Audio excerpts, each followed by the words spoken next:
Queridos, estamos chegando no ponto alto da nossa peregrinação, que agora estamos no Jardim do Getsemane, e vocês podem ver oliveiras muito antigas, mesmo milenares.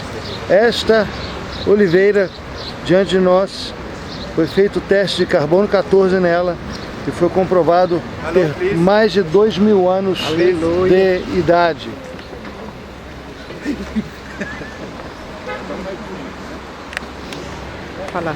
Getsemane, estamos vendo aqui oliveiras que tem mais de 1.000 anos, 2.000 anos de existência, ainda produzindo os seus frutos, e uma das mais antigas está sendo aqui agora filmada, e ela foi testemunha, ou é testemunha, que Jesus esteve aqui orando nesse lugar. Então, da alegria que vai no coração do pastor Marcos, porque hoje, dia 29, hoje mesmo, dia 29, ele está completando 51 anos de idade. Amém. Glória a Deus. Parabéns, pastor. Pastor Marcos, faz um aceno aqui, ó. Amém. Eu queria pedir a todos os pastores aqui presentes que viessem orar por ele. Cá, pastor. Por favor, todos os pastores.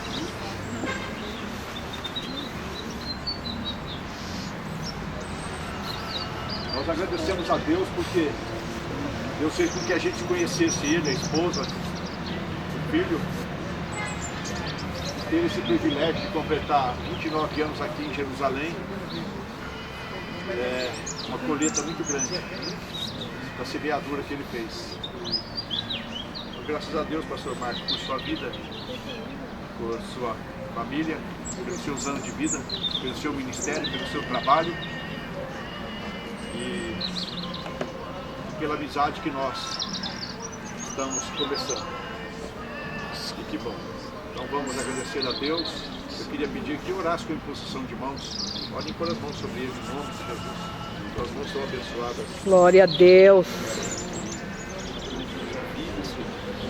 Pastor Marcos. Aleluia. Filho amado, glorificamos e exaltamos o teu santo nome, Senhor. Lembra dele.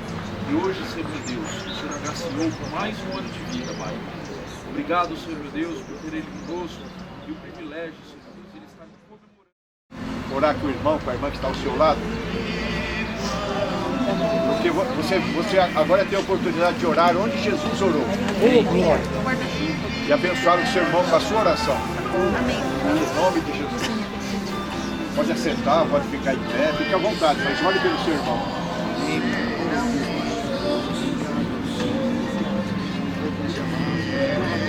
Obrigado, Senhor Deus, pelo privilégio. Onde o Senhor orou, onde o Senhor pisou, onde o Senhor esteve, Pai amado. Obrigado, Pai. E aqui, Senhor meu Deus, não foi um.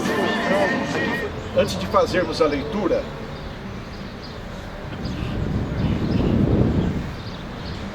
nós entendemos que o Evangelho de Jesus Cristo, ele é pregado de duas maneiras.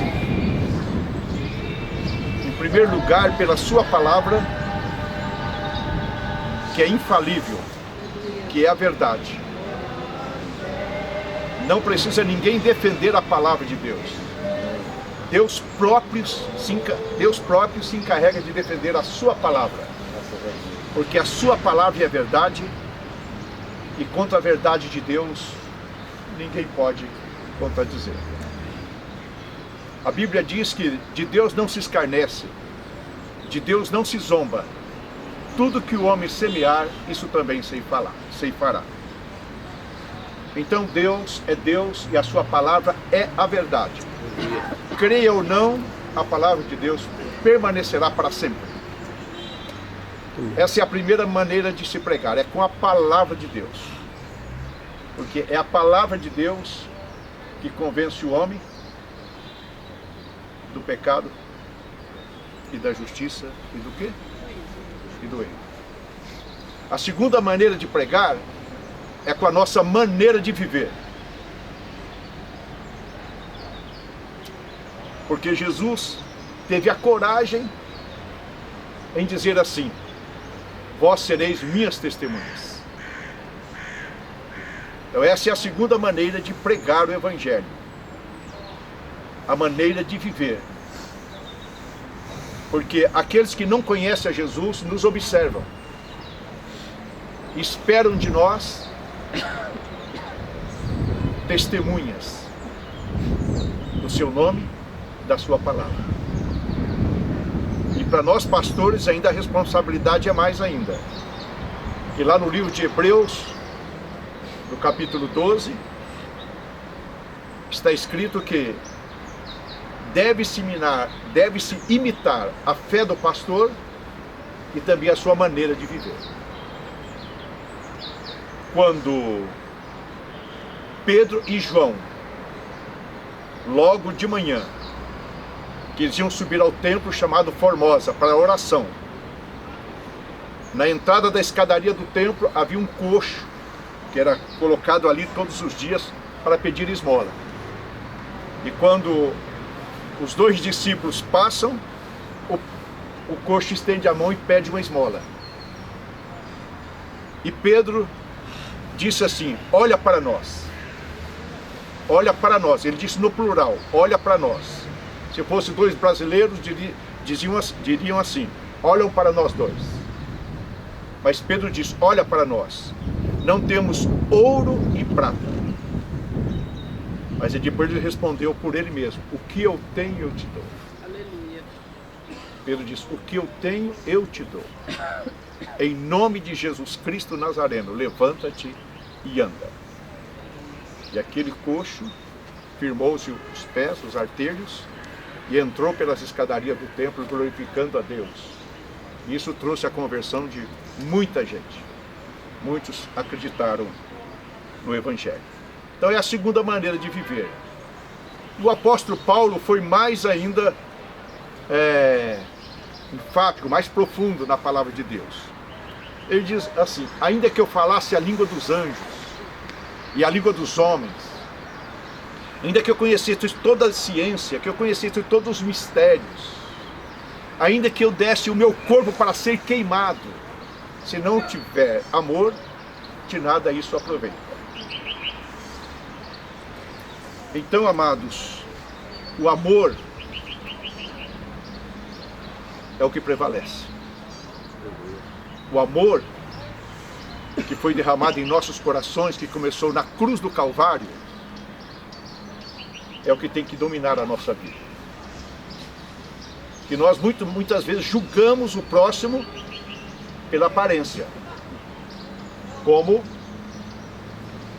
Samuel viu os 7 irmãos de Davi passar, e passaram os mais bonitos, os mais fortes, os mais formosos, e perguntou para Jessé: tem mais algum filho aqui? Ah, tem um pequenino lá, sem aparência nenhuma. Um mirradinho lá está cuidando das ovelhas minhas ovelhas. Tá, manda chamar esse menino. Deus não olha para a aparência, Deus olha para o coração. Aleluia. Porque é do coração que sai todas as coisas. A boca fala daquilo que o coração está cheio. Então tudo que entra na nossa vida, entra em primeiro lugar pela mente. Depois desce ao coração, depois sai pela boca. O amor é o que prevalece. O que é o amor? Para a gente entender um pouquinho só o que é o amor, nós precisamos entender o que é graça e o que é misericórdia. O que é graça e o que é misericórdia. O que é graça e o que é misericórdia. O que é graça? Bom, graça é favor imerecido? Eu entendo que uma resposta pode ser melhorada ainda. Favor imerecido? Eu entendo que graça é aquilo que você devia receber e não recebeu. Ou aquilo que você merecia e não recebeu. Vou repetir. O que é graça? Graça é aquilo que você merecia receber e você não recebeu. O que a gente deveria receber? Ou merecia receber? O inferno. a perdição eterna. Porque todos pecaram e destituídos foram da glória de Deus. Não há um justo sequer, não há quem faça o bem. Todos se extraviaram. É o que diz Romanos 3 e Romanos 6. Então, quando nós nascemos debaixo do pecado, separado de Deus. Não havia relacionamento com Deus, não havia comunhão com Deus. Quando nós estávamos perdidos, cada um andava no seu próprio caminho. Então, o que a gente merecia? O inferno. E o que nós recebemos? A graça. Isso é graça. É você receber aquilo que você não merece. Agora, o que é misericórdia? O que é misericórdia? Misericórdia é você não receber o que você merece. É você não receber o que você merece. Isso é misericórdia. Misericórdia de Deus. Porque muitas vezes nós falamos misericórdia sem saber o que é misericórdia. É você receber o que você não merece. Foi o que nós recebemos. Então, aqui nessa passagem bíblica de Mateus 26, por favor, vamos ler. E no primeiro dia da festa dos Ázimos, chegaram os discípulos junto de Jesus, dizendo: onde queres que façamos os preparativos para comeres a Páscoa? E ele disse: ide à aldeia a um certo homem e diz-lhe: o mestre diz, o meu tempo está próximo, em tua casa celebrarei a Páscoa com os meus discípulos.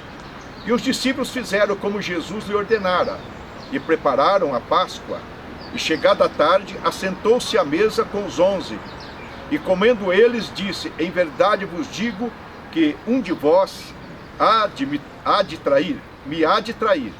E eles, entristecendo-se muito, começaram cada um a dizer-lhe: porventura, sou eu, Senhor? E ele respondendo disse: o que mete comigo a mão no prato, esse me há de trair. Em verdade, o Filho do Homem vai, como acerca dele está escrito, mas ai daquele homem, porque o Filho do Homem é traído. Bom seria que esse homem, se não houvera nascido.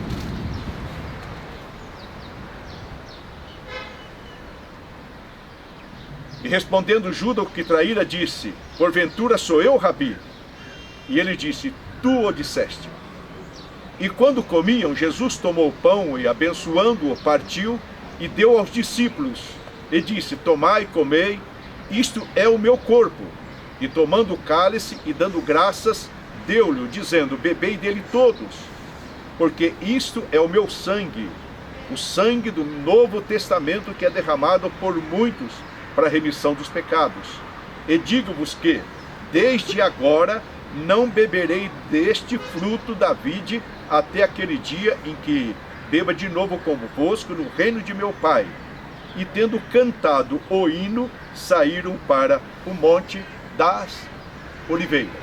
Seguindo a leitura. Então Jesus lhes disse: todos vós esta noite vos escandalizareis em mim, porque está escrito: ferirei o pastor e as ovelhas do rebanho se dispersarão. Mas depois de eu ressuscitar, irei adiante de vós para a Galiléia. Mas Pedro, respondendo, disse-lhe: ainda que todos se escandalizem em ti, eu nunca me escandalizarei. E disse-lhe Jesus: em verdade te digo que nesta noite, antes que o galo cante, 3 vezes me negará.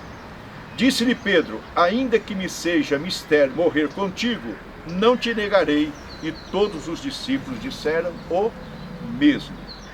Versículo 36. Então chegou Jesus com eles a um lugar chamado Getsemane, o lugar onde nós estamos colocando nossos pés. E disse aos seus discípulos: assentai-vos aqui enquanto vou além orar.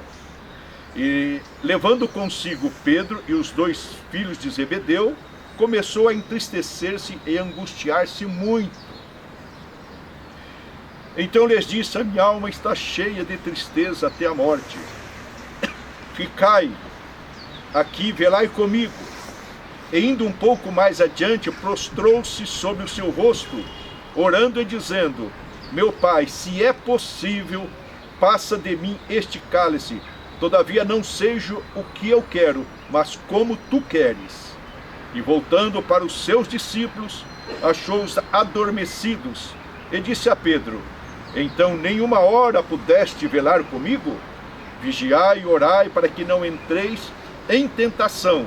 Na verdade, o espírito está pronto, mas a carne é fraca.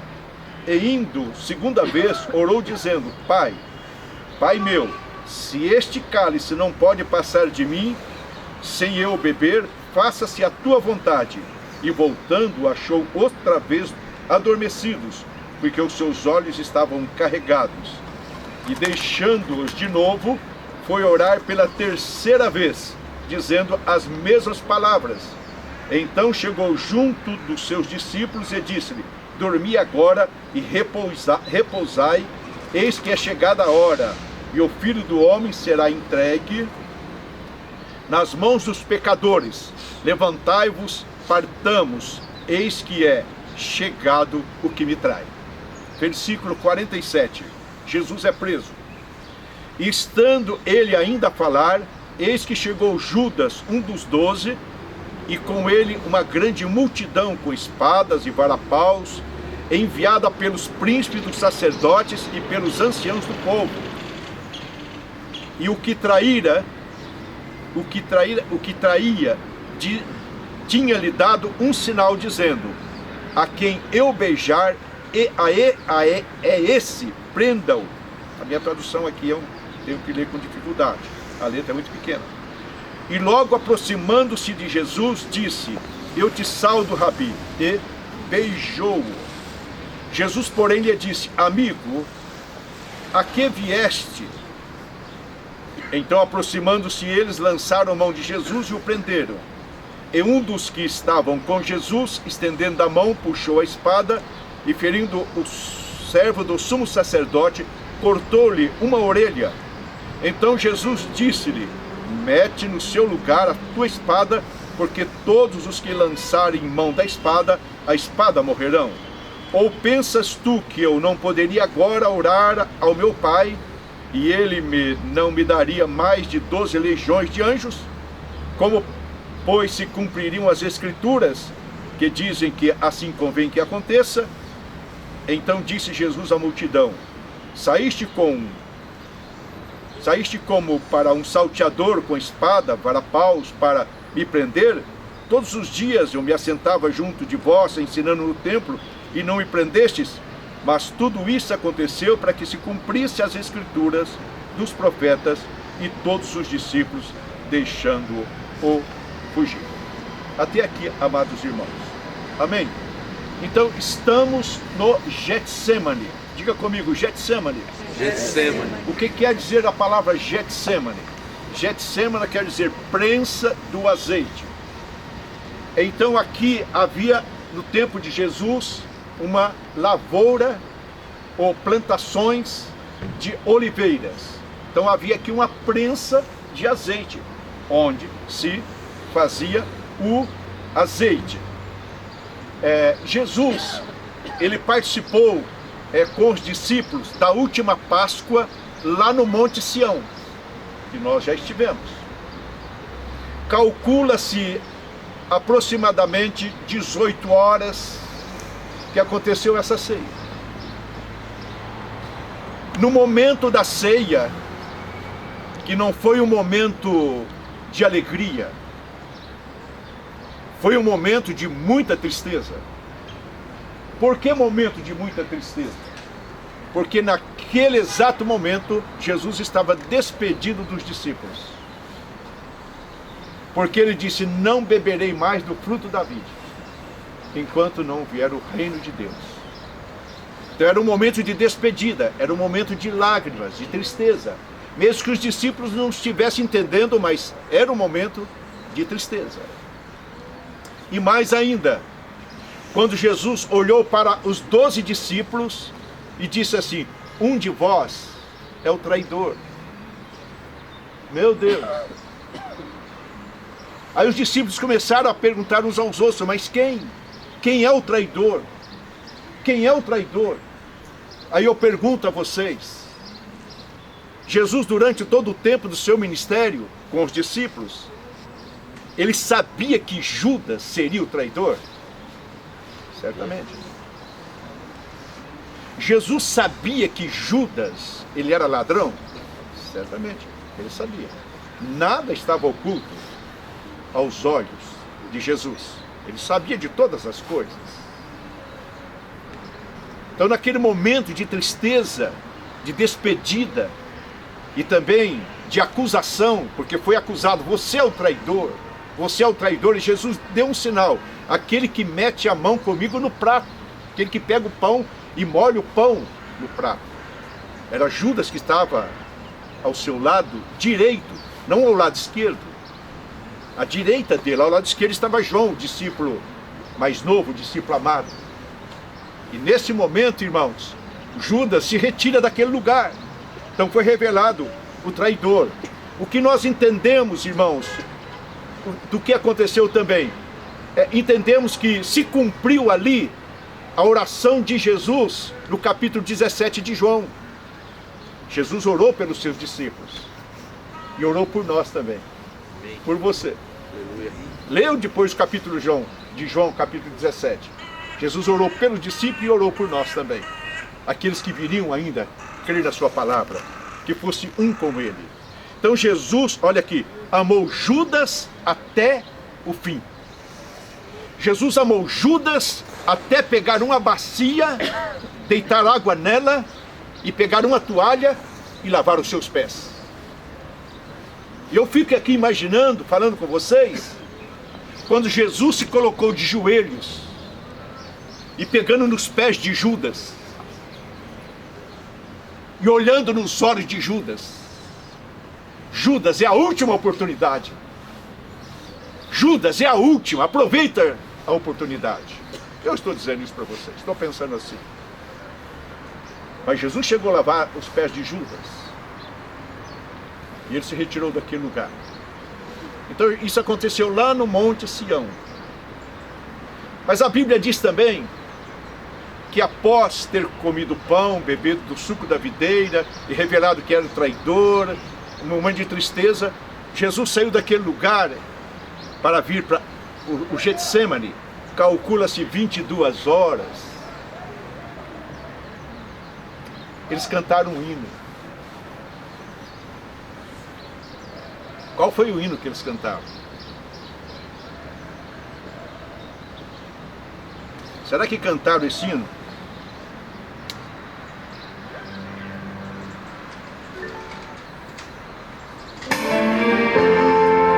Eu quero fazer um convite a todos vocês que têm o desejo de viver mais perto de Deus, assim como eu.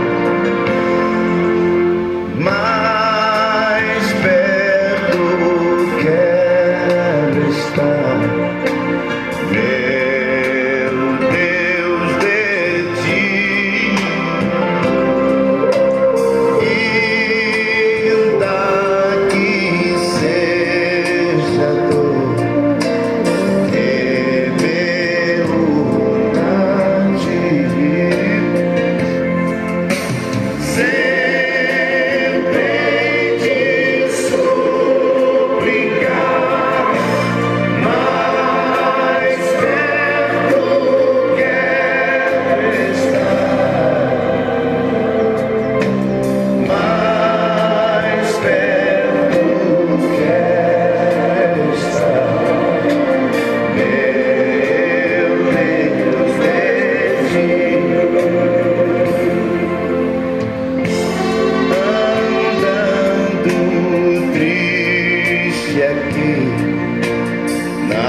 Jesus desce do Monte Sião e chega a este lugar, junto com os 11 discípulos. Judas não estava aqui. Só que Judas conhecia esse lugar, porque esse lugar era um lugar de oração. Jesus sempre veio para esse lugar. E você está nesse lugar. Aleluia. Você está sendo abençoado neste lugar. Amém. Glória a Deus. E Jesus chega aqui, deixa os discípulos num certo local e diz, ó, ficai aqui, vigiai. E a Bíblia diz que ele foi mais à frente. Ele foi mais à frente e levou Pedro, Tiago e João para que estivesse com ele. Mas a Bíblia diz que todos os discípulos estavam com os olhos carregados. Eles dormiram naquele momento de agonia, naquele momento de tristeza. A Bíblia diz que Jesus sentiu tristeza, muita tristeza. O que Jesus sentiu? O pavor da morte. Você já sentiu o pavor da morte? Eu já senti pavor da morte. Você já passou por isso? Eu já passei por isso. Pavor da morte. Você vê a morte aqui te chamando. Eu vou te levar. Ó morte, onde está o teu aguilhão? Onde está a tua vitória? E Jesus sentindo essa agonia da morte. A Bíblia diz, e a gente precisa crer na Bíblia. A Bíblia tem que entrar no nosso coração. Nós temos que ter fé para acreditar na Bíblia, irmãos. Que ela gera essa fé no nosso coração. Que Jesus começou a suar grandes gotas de sangue. Os seus poros começaram a sair sangue. Jesus transpirava, o seu suor tornou-se em grandes gotas de sangue. Pavor da morte. Pavor da morte. Você tem medo da morte? A morte é o inimigo. A Bíblia diz que a morte entrou pelo pecado. A morte é uma afronta para nós. Ninguém quer morrer. Você quer morrer? Ninguém quer morrer. Por que ninguém quer morrer? Porque Deus nos criou para vivermos eternamente. Por isso ninguém quer morrer. E Jesus suando grandes gotas de sangue, ele percebeu que os discípulos não conseguiam velar, estar ao lado dele, orar por ele. Irmãos, vocês que não são pastores, vocês não podem imaginar a angústia, a tristeza que vai no coração de um verdadeiro pastor.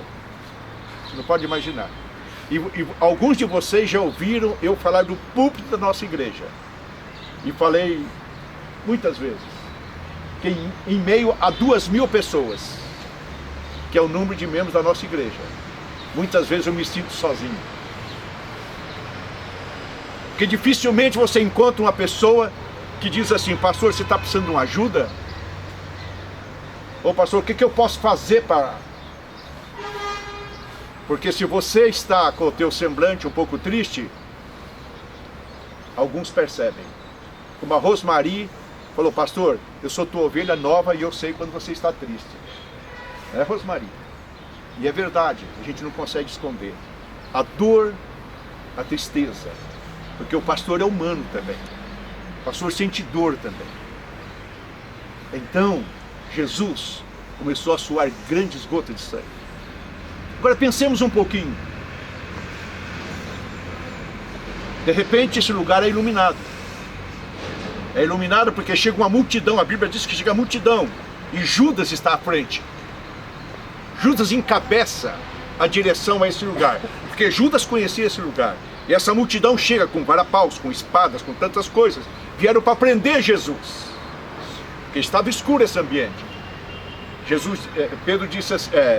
Judas disse assim, aquele a quem eu beijar, esse prendam. Aquele a quem eu beijar, prendam. A multidão chega, Jesus está com os discípulos. Aí Jesus pergunta, quem buscais? Aí Judas sai e dá um beijo em Jesus. Ele deu um beijo mesmo. Ele não apenas encostou o rosto. Ele deu um beijo, que na Bíblia chama ósculo santo. Mas aquele ósculo não foi santo. Foi o beijo da traição. Agora pense nos lábios de Judas. Pense na boca de Judas, beijando o rosto de Jesus, que estava transpirando sangue. Porque uma lágrima, ela é amarga. Quando você chora, a lágrima cai nos seus lábios, ela é amarga.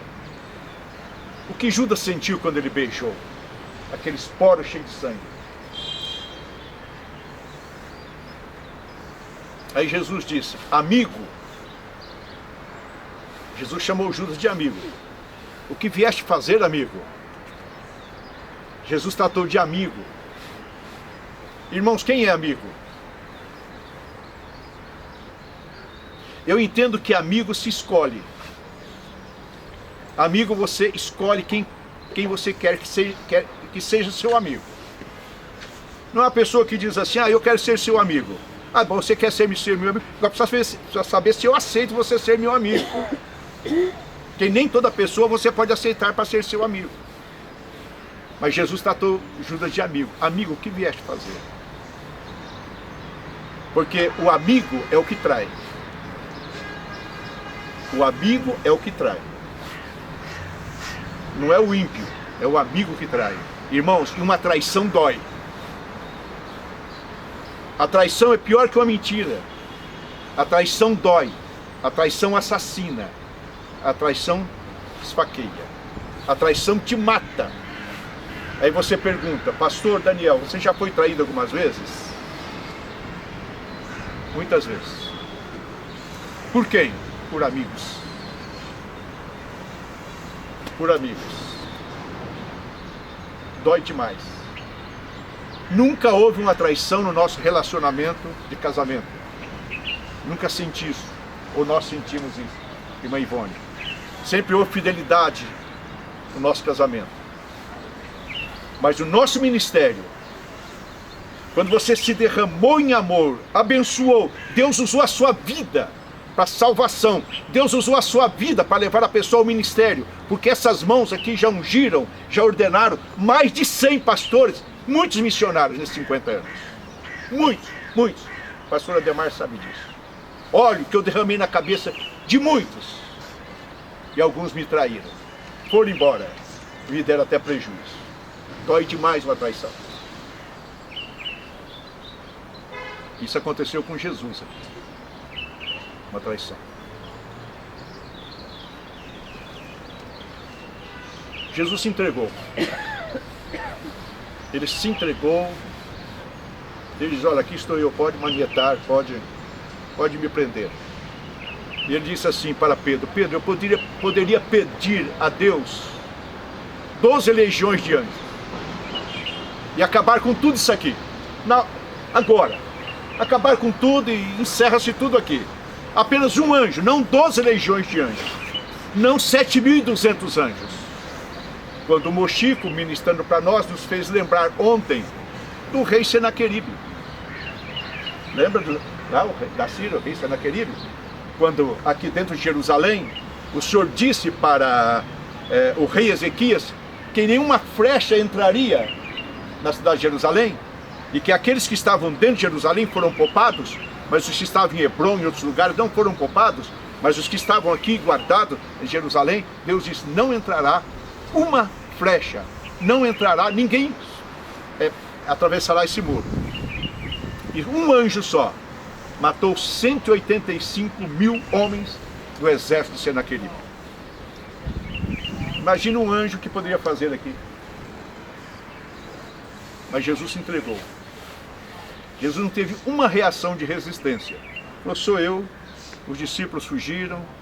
Pedro usou da espada para ver um tumulto aqui. Poderia todos os discípulos ter morrido aqui, mas Jesus disse, Pedro, guarda a tua espada, que quem ferir com a espada será ferido. E Jesus se entregou e foi levado novamente lá para o Monte Sião. Calcula-se lá para meia-noite. Jesus foi levado. Lá você vai receber outra ministração. Lá você vai receber outra bênção de Deus, como você está recebendo aqui. Irmãos, o que nós podemos aplicar nos nossos corações para a nossa edificação, para a nossa santificação? É que nós estivemos no mesmo lugar onde Jesus esteve. Nós não estamos suando gotas de sangue. Nós estamos bem. Por quê? Porque a maldição que estava sobre ele, que estava sobre Jesus, nós fomos sarados. O castigo que nos traz a paz estava sobre ele, e por suas pisaduras nós somos sarados. Estou dizendo Isaías 53. Nenhuma beleza víamos para que o desejássemos. Era o mais indigno entre os homens, mas ele foi moído. Sabe o que é ser moído? Ele foi triturado por causa das nossas iniquidades.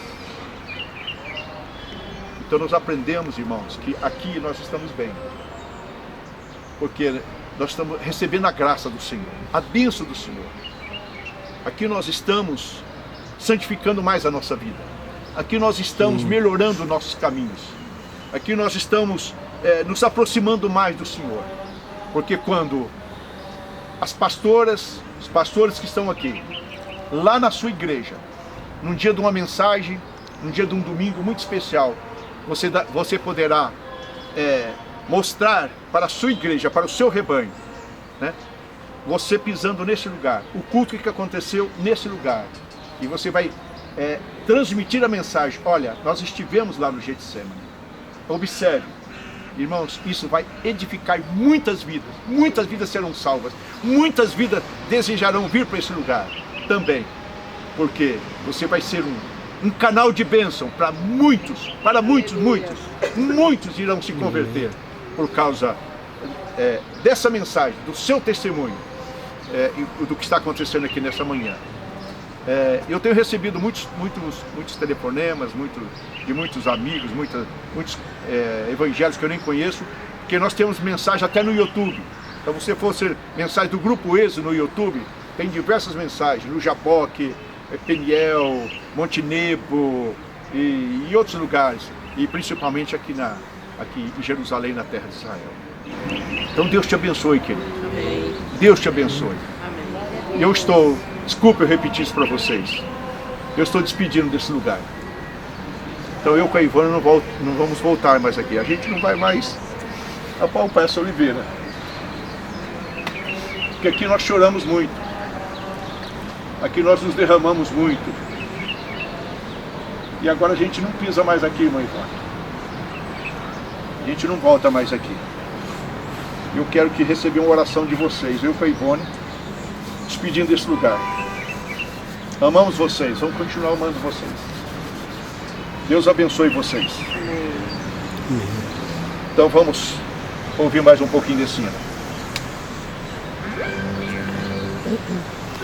Eu quero pedir que o Mochique e a Rosana venham. Quero fazer um convite a todos vocês que têm o desejo de viver mais perto de Deus, assim como eu. Mais perto quero estar, meu Deus, de ti.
Sonhar mais